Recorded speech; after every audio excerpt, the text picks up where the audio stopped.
불임절이라고 들어보셨나요? 이스라엘의 명절입니다. 2025년에는 3월 14일부터 15일까지가 불임절이었는데요.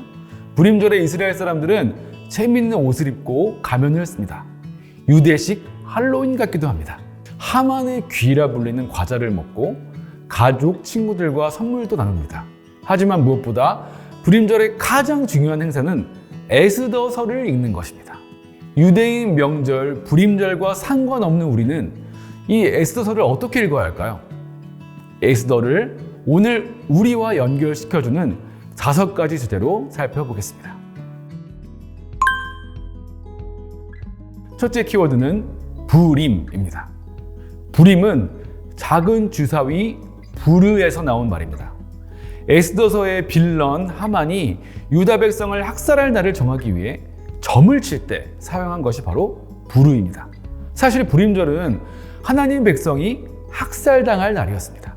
하지만 하나님이 반전을 이루시죠. 부르의 제비뽑기로 인종 청소를 계획한 하만이 도리어 파멸합니다.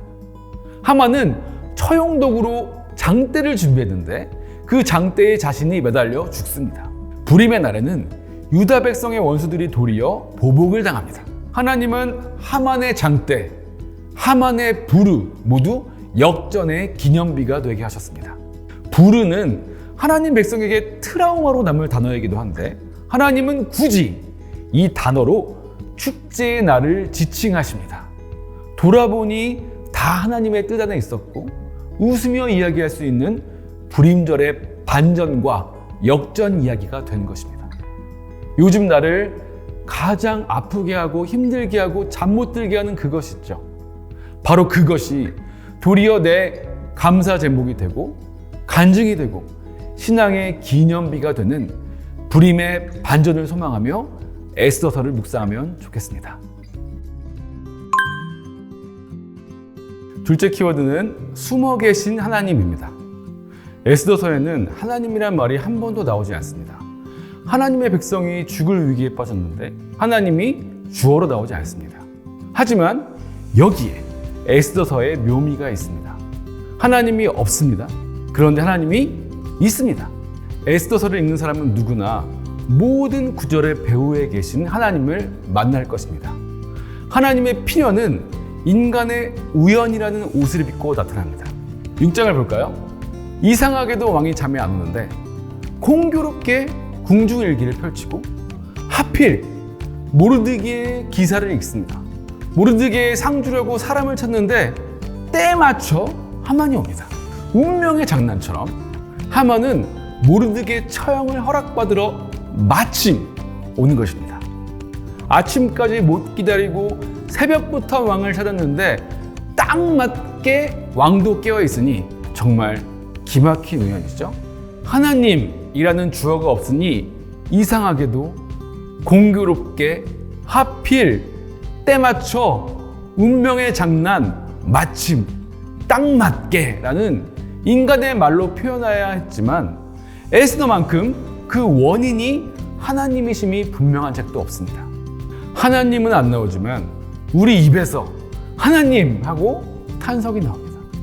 숨어 계시다라는 말로는 부족합니다. 도사리고 계신 하나님으로 표현하고 싶습니다. 우리 삶 곳곳 배우마다 하나님이 우리를 도우려 도사리고 계십니다. 셋째 키워드는 평범한 이들의 하나님입니다.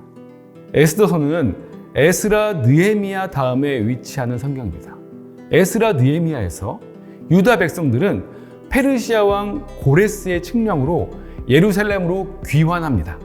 오랜 생활의 터전이었던 곳을 과감히 등지고 황폐화된 예루살렘을 다시 하나님 나라의 터전으로 재건하기 위해 분투합니다. 이것이 성경 이야기의 큰 줄기입니다. 그런데 이어지는 에스더서는 이 흐름에서 이탈한 사람들을 보여줍니다. 예루살렘으로 돌아가지 않은 사람들, 유배지에서 그냥 눌러 앉아 사는 백성들이 에스더서에 나옵니다. 비겁하게 현실과 타협한 이들처럼 보이기도 합니다. 에스더서에 하나님이 숨어 계시듯 이 에스더서의 등장인물들도 하나님을 숨기는 것처럼 보입니다. 우상 숭배의 땅 페르시아에서 소수 민족으로 사는 백성에게 어쩌면 당연한 일입니다. 하나님은 이런 사람들과도 함께 하실까요? 에스더서의 주인공은 에스더처럼 보입니다. 하지만 따지고 보면 에스더는 하나님의 도구에 불과합니다. 하나님이 에스더를 통해 구원하시려는 이들, 페르시아에 사는 이 유다 백성들이 진짜 주인공입니다. 사명이 아닌 생존을 위해 사는 이 평범한 신앙인들과도 하나님은 함께 하십니다. 에스더서는 숨어 계신 하나님이 숨죽이며 사는 백성들과 함께 하시는 이야기입니다. 넷째 키워드는 정체성입니다. 평범한 그리스도인이라고 할 때 방점은 평범함이 아닌 그리스도인에 있습니다. 평범하지만 숨죽이고 있지만 때때로 타협하지만 결국 우리 정체성은 그리스도인이어야 합니다. 이방인과의 통혼을 꾸짖는 에스라서와 비교하면 이방 왕과의 결혼 이야기로 시작하는 에스더서는 정체성 문제에 관대한 것처럼 보입니다. 하지만 에스더서의 핵심은 바로 이 정체성 문제입니다. 모르드게가 하만에게 절하지 않은 일로 에스더서의 모든 사건이 촉발되었기 때문입니다. 모르드게는 왜 하만에게 절하지 않았을까요? 하만의 정체가 아각 사람이기 때문입니다. 사울의 후손이라는 모르드게의 정체성이 사울의 원수 아각의 후손에게 조아리는 것을 한치도 허용하지 않았습니다. 눈 딱 감고 절할 수 있을 것 같기도 한데 아말렉이 내게 행한 일을 기억하라는 말씀을 받은 하나님 백성의 정체성이 차라리 위기를 맞닥뜨리게 했습니다. 후퇴가 많은 우리 삶에도 그리스도인이라는 정체성을 드러낼 때가 언젠가 올 것입니다. 에스더서를 묵상하며 그때를 준비해야 합니다. 다섯째 키워드는 죽으면 죽으리다입니다. 에스더서에서 가장 유명한 구절이죠. 이 말의 맥락을 잘 들여다보면 불편한 점을 발견하게 됩니다. 부인이 남편에게 말 한마디 붙이는데 목숨을 걸어야 하는 구조가 전제되어 있습니다. 수많은 여성들이 왕의 아내가 되기 위해 컨테스트를 하고 차례로 왕의 침소로 불려가는 이야기를 읽으면 에스더가 왕비로 선발되었다는 것이 그저 은혜롭지만은 않습니다. 하지만 이것은 시대의 한계이지 에스더의 한계는 아닙니다. 에스더는 이 억압의 시대 속에서 저항했고 전략을 발휘했고 최선의 믿음으로 헌신했습니다. 하나님은 그 현실 속에서 최선으로 섭리하셨습니다. 에스더가 왕비라는 높은 자리에서 헌신했기 때문에 특별한 것이 아닙니다.